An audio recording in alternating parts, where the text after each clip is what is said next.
Chapter 101 The Decanter Ere the English ship fades from sight, be it set down here that she hailed from London, and was named after the late Samuel Enderby, merchant of that city, the original of the famous whaling house of Enderby and Sons; a house which, in my poor whaleman's opinion, comes not far behind the united royal houses of the Tudors and Bourbons in point of real historical interest.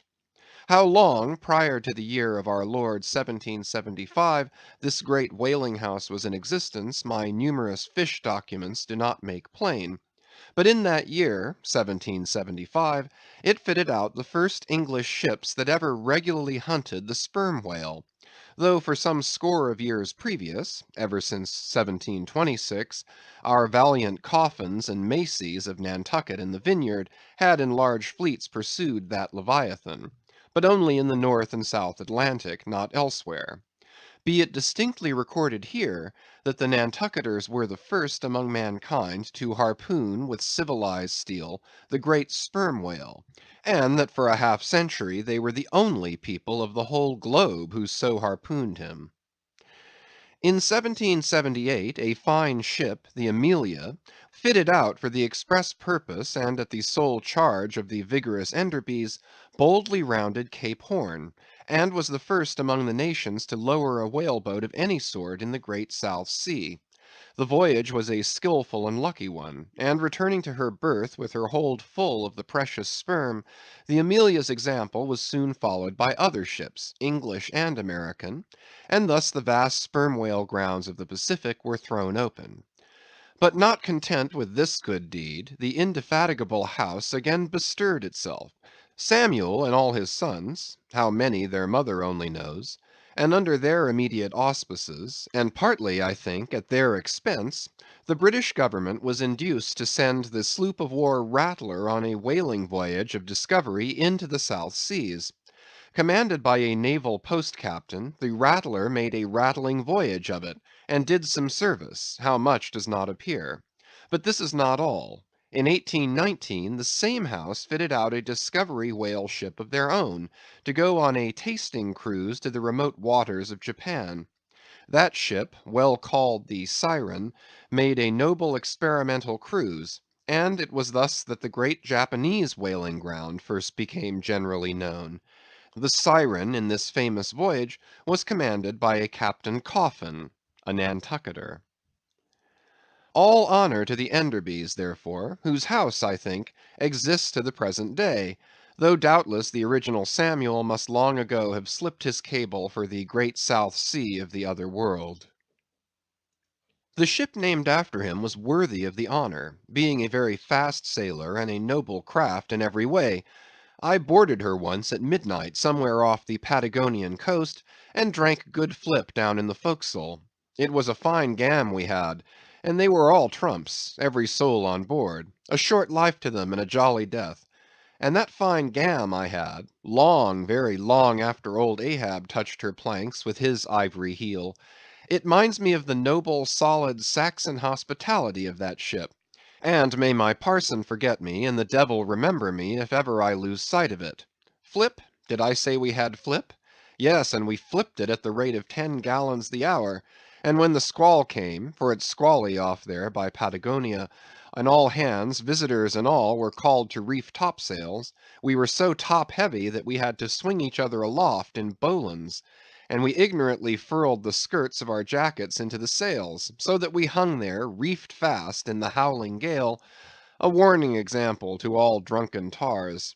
However, the mast did not go overboard, and by we scrambled down, so sober that we had to pass the flip again, though the savage salt spray bursting down the forecastle scuttle rather too much diluted and pickled it to my taste. The beef was fine; tough, but with body in it. They said it was bull beef; others that it was dromedary beef; but I do not know for certain how that was. They had dumplings too; small but substantial, symmetrically globular, and indestructible dumplings. I fancied you could feel them, and roll them about in you after they were swallowed. If you stooped over too far forward, you risked their pitching out of you like billiard balls. The bread But that couldn't be helped. Besides, it was an anti-scorbutic.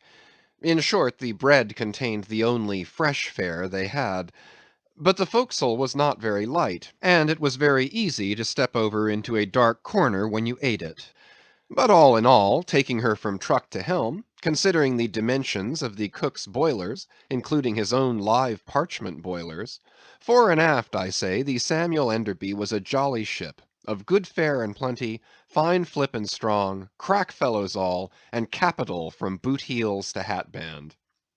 But why was it, think ye, that the Samuel Enderby, and some other English whalers I know of, not all though, were such famous hospitable ships, that passed round the beef and the bread and the can and the joke, and were not soon weary of eating and drinking and laughing?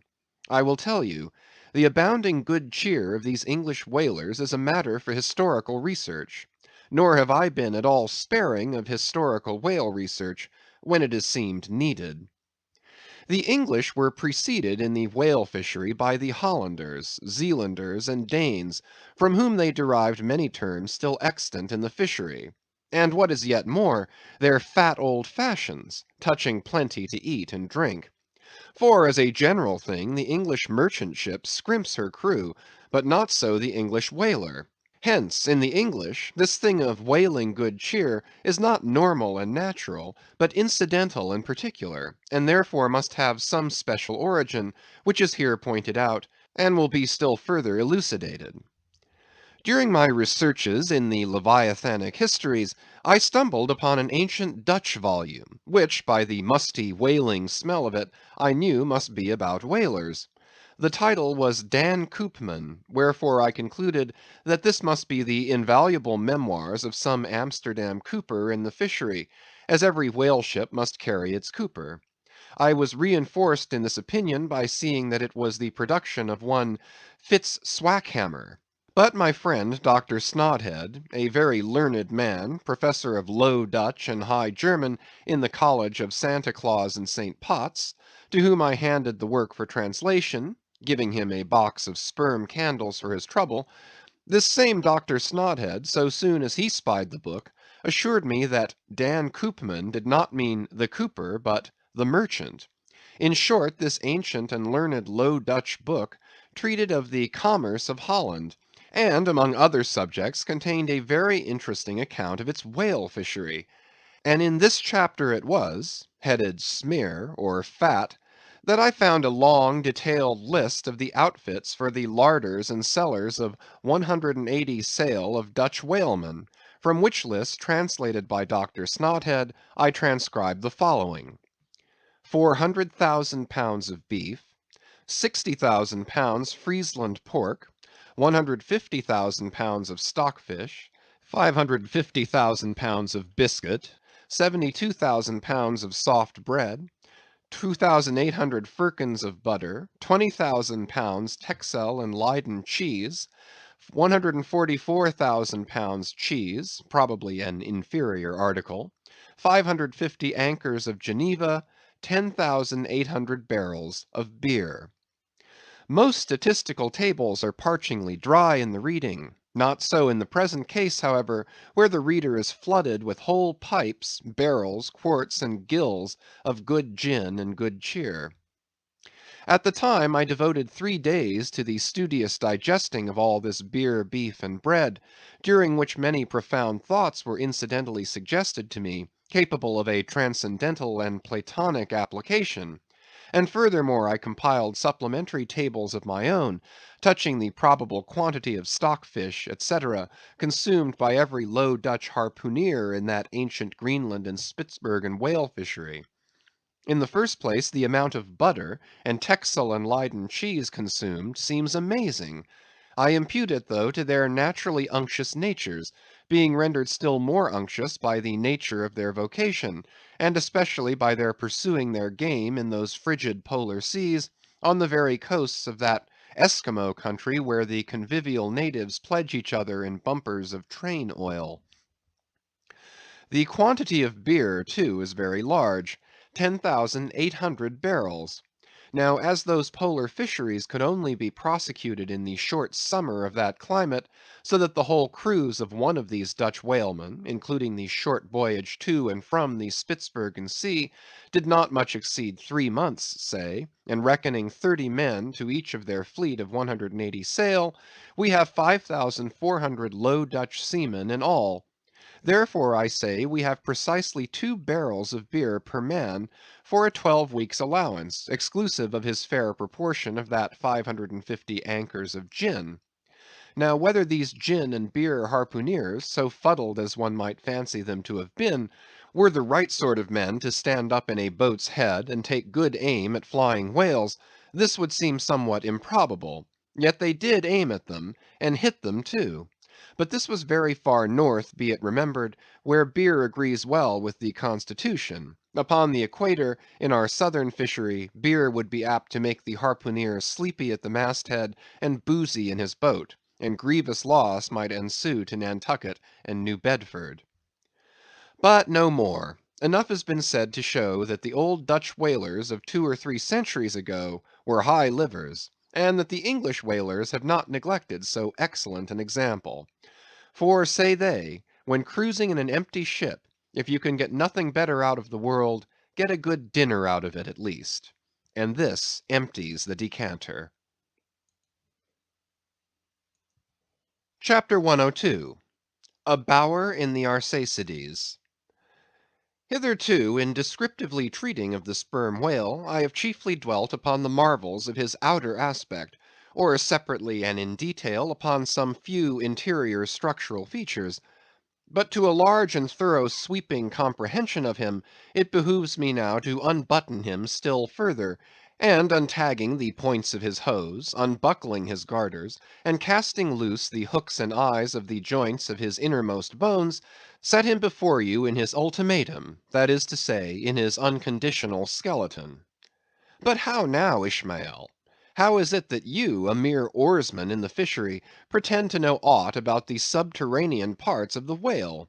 Did erudite Stubb, mounted upon your capstan, deliver lectures on the anatomy of the cetacea, and by help of the windlass hold up a specimen rib for exhibition? Explain thyself, Ishmael. Can you land a full-grown whale on your deck for examination, as a cook dishes a roast pig? Surely not. A veritable witness have you hitherto been, Ishmael, but have a care how you seize the privilege of Jonah alone, the privilege of discoursing upon the joists and beams, the rafters, ridgepoles, sleepers, and underpinnings, making up the framework of the Leviathan, and belike of the tallow vats, dairy rooms, butteries, and cheeseries in his bowels.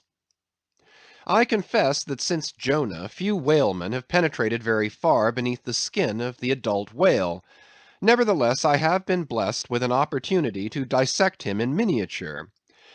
In a ship I belonged to, a small cub sperm whale was once bodily hoisted to the deck for his poke or bag to make sheaths for the barbs of the harpoons, and for the heads of the lances.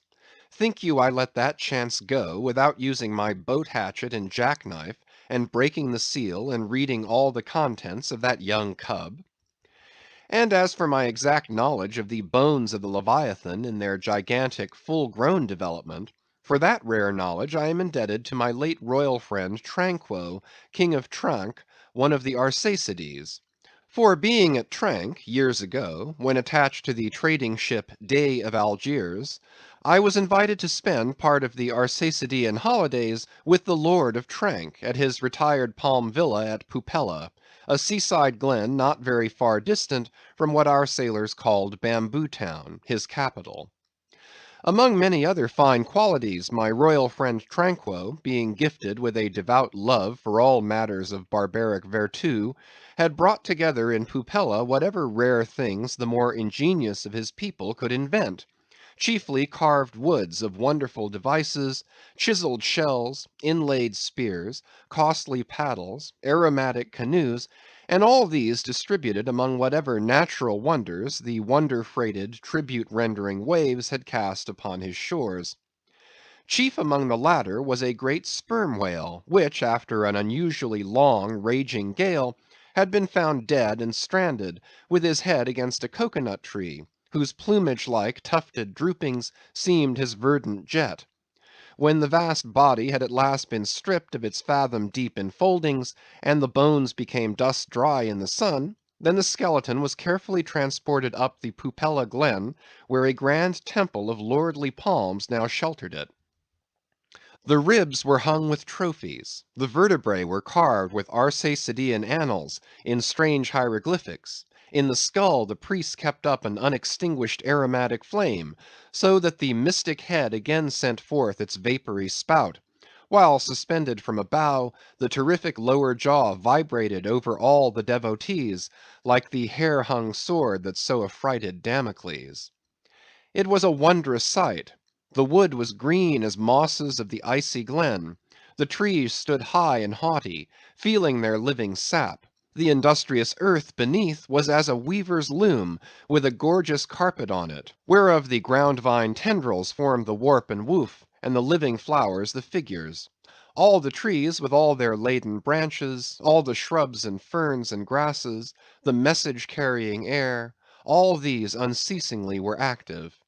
Through the lacings of the leaves the great sun seemed a flying shuttle, weaving the unwearied verdure.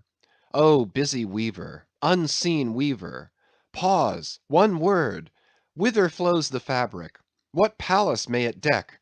Wherefore all these ceaseless toilings? Speak, weaver! Stay thy hand! But one single word with thee! Nay, the shuttle flies, the figures float from forth the loom, the freshet rushing carpet for ever slides away. The weaver god, he weaves, and by that weaving is he deafened, that he hears no mortal voice; and by that humming, we too, who look on the loom, are deafened, and only when we escape it shall we hear the thousand voices that speak through it.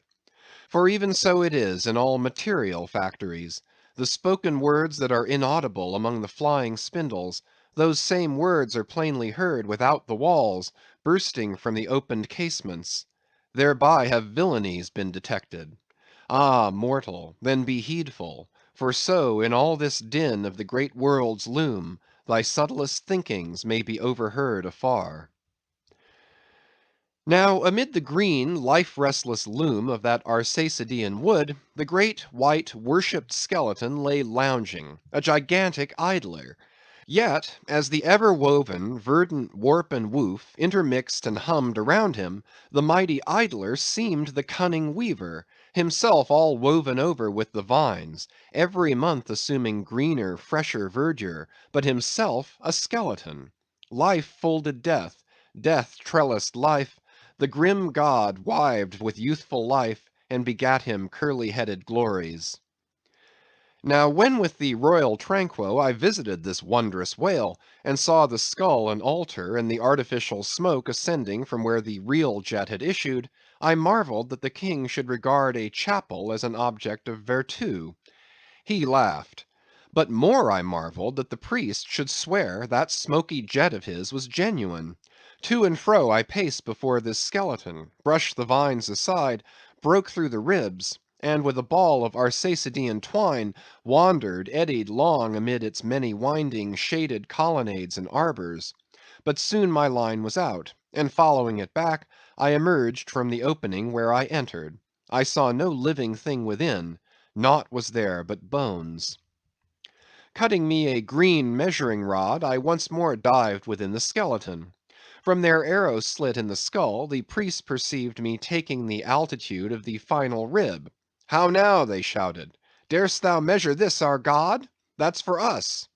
"Aye, priests. Well, how long do ye make him, then?"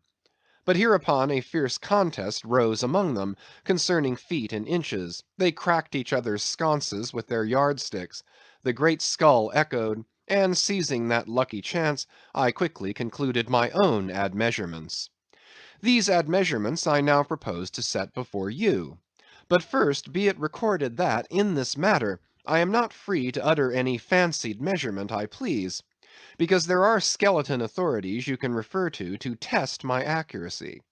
There is a Leviathanic museum, they tell me, in Hull, England, one of the whaling ports of that country, where they have some fine specimens of finbacks and other whales.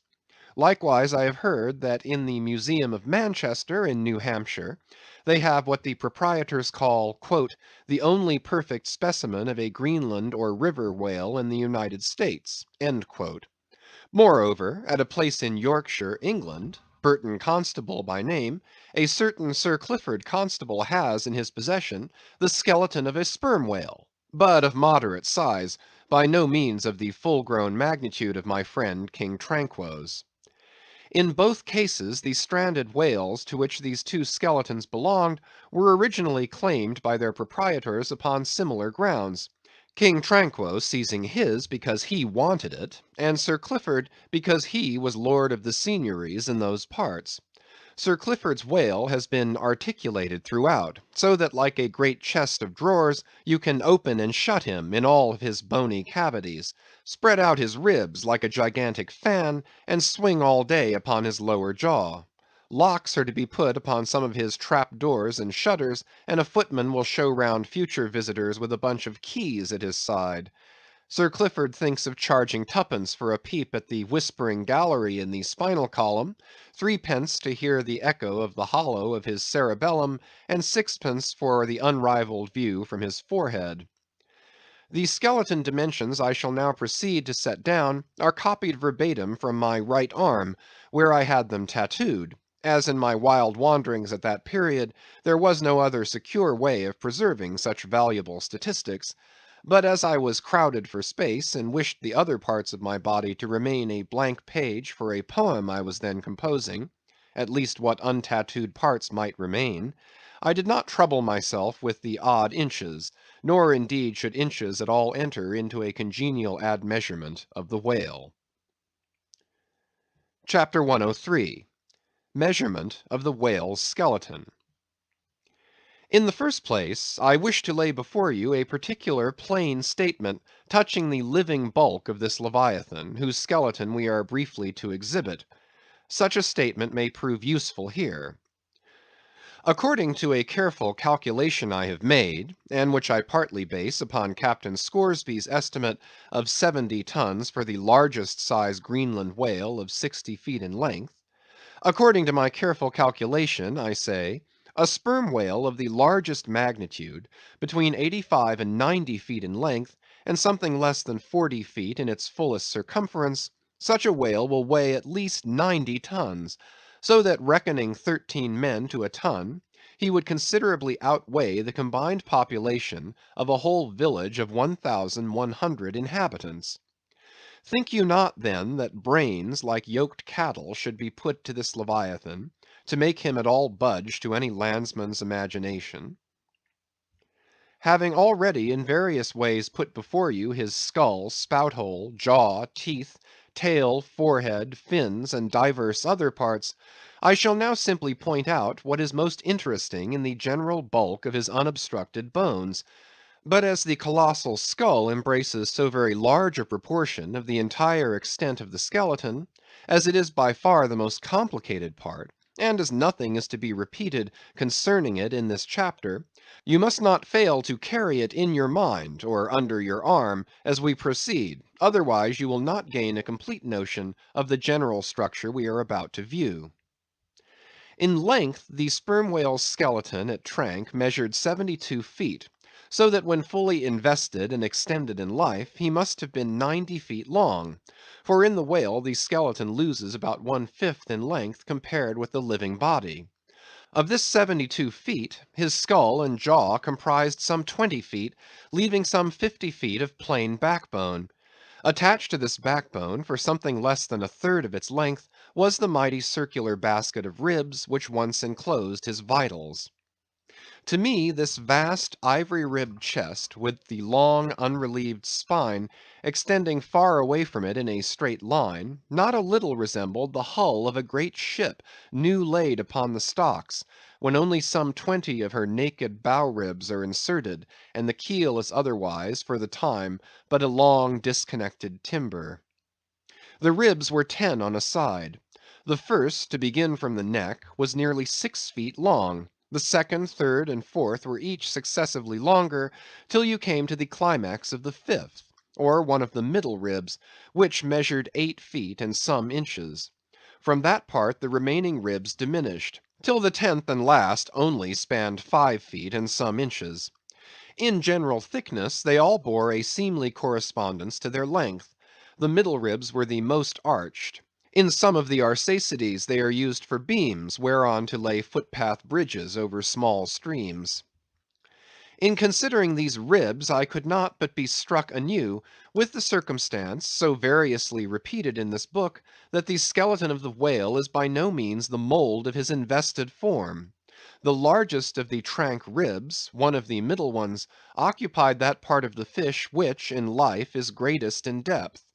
Now the greatest depth of the invested body of this particular whale must have been at least 16 feet, whereas the corresponding rib measured but little more than 8 feet; so that this rib only conveyed half of the true notion of the living magnitude of that part. Besides, for some way, where I now saw but a naked spine, all that had been once wrapped round with tons of added bulk in flesh, muscle, blood, and bowels. Still more, for the ample fins, I here saw but a few disordered joints, and in place of the weighty and majestic, but boneless flukes, an utter blank.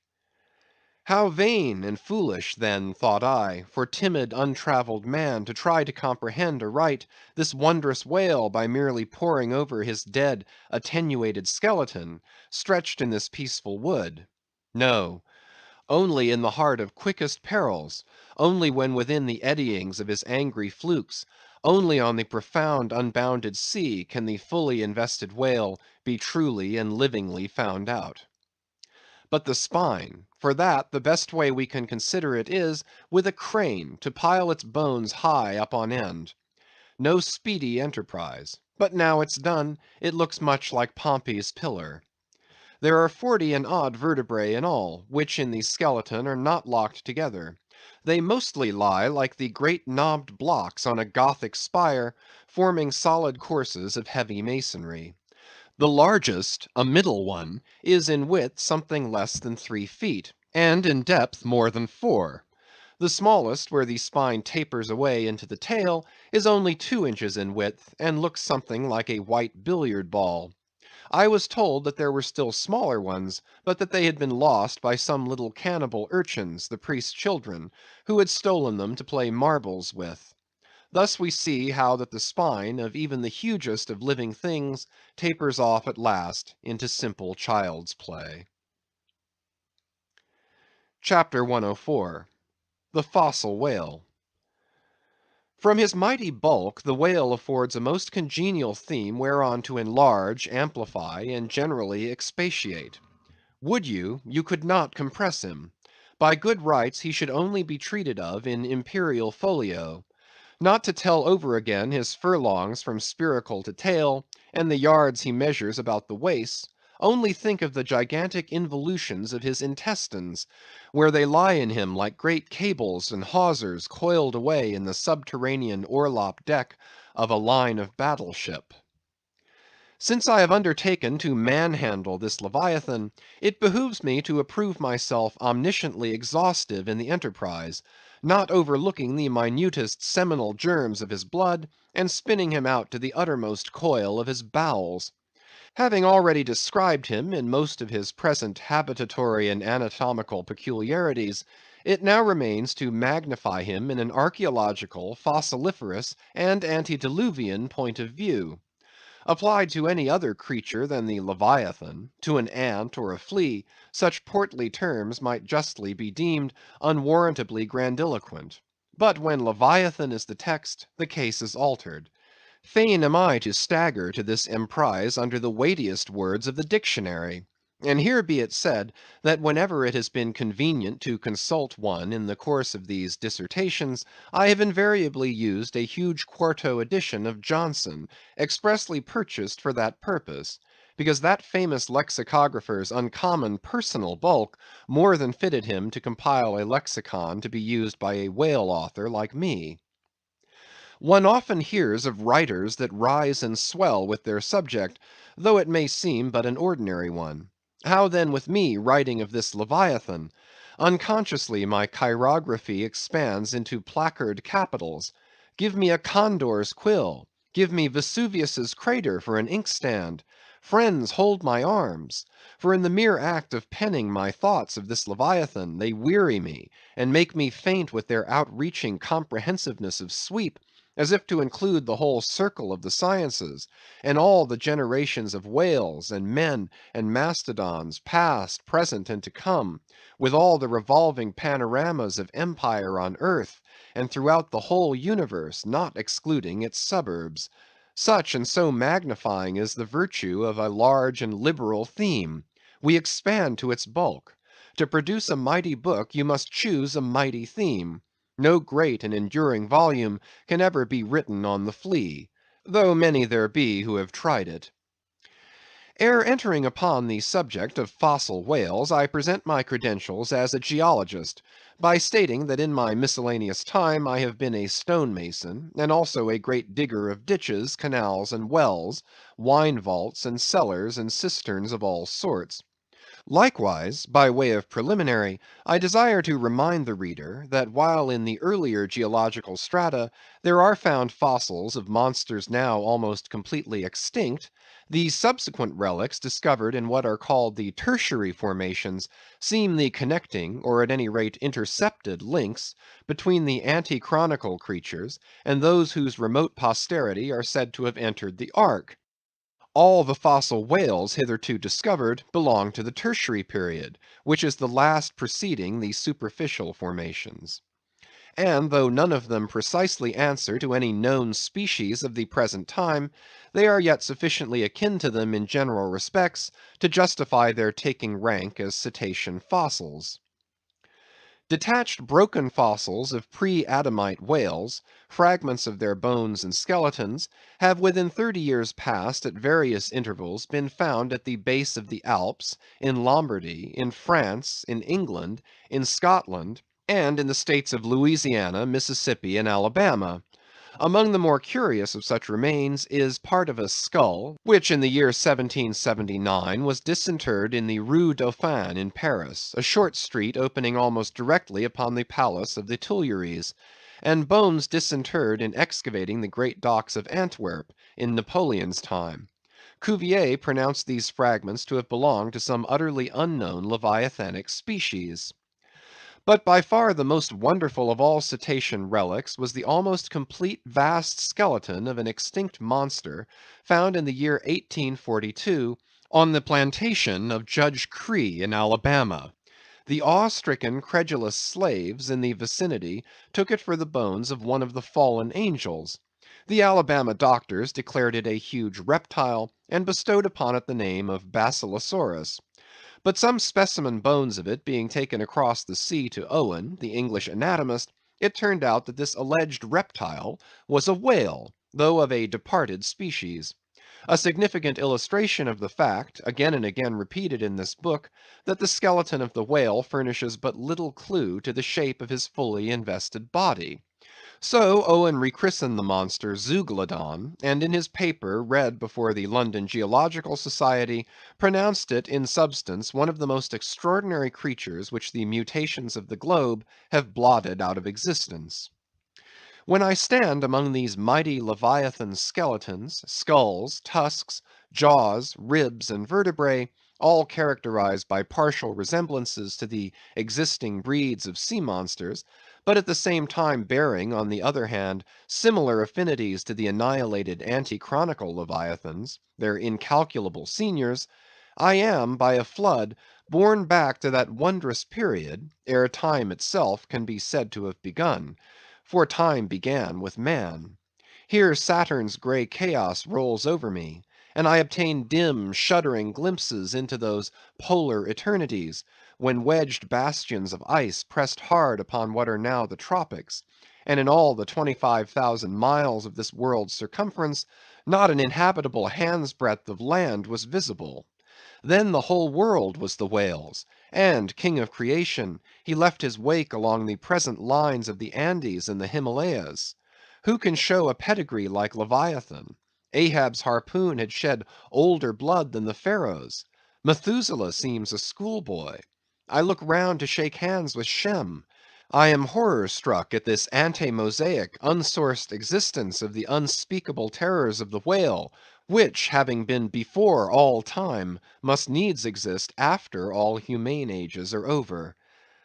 But not alone has this Leviathan left his pre-Adamite traces in the stereotyped plates of nature, and in limestone and marl bequeathed his ancient bust. But upon Egyptian tablets, whose antiquity seems to claim for them an almost fossiliferous character, we find the unmistakable print of his fin. In an apartment of the great temple of Dendera, some 50 years ago, there was discovered upon the granite ceiling a sculptured and painted planisphere abounding in centaurs, griffins, and dolphins, similar to the grotesque figures on the celestial globe of the moderns. Gliding among them, old Leviathan swam as of yore; was there, swimming in that planisphere, centuries before Solomon was cradled. Nor must there be omitted another strange attestation of the antiquity of the whale, in his own osseous post-diluvian reality, as set down by the venerable John Leo, the old Barbary traveller. "Not far from the seaside they have a temple, the rafters and beams of which are made of whale bones; for whales of a monstrous size are oftentimes cast up dead upon that shore. The common people imagine that by a secret power bestowed by God upon the temple, no whale can pass it without immediate death. But the truth of the matter is, that on either side of the temple there are rocks that shoot 2 miles into the sea, and wound the whales when they light upon them. They keep a whale's rib of an incredible length for a miracle, which lying upon the ground with its convex part uppermost, makes an arch, the head of which cannot be reached by a man upon a camel's back. This rib, says John Leo, is said to have lain there 100 years before I saw it. Their historians affirm that a prophet who prophesied of Mahomet came from this temple, and some do not stand to assert that the prophet Jonas was cast forth by the whale at the base of the temple." In this Afric temple of the whale I leave you, reader; and if you be a Nantucketer and a whaleman, you will silently worship there.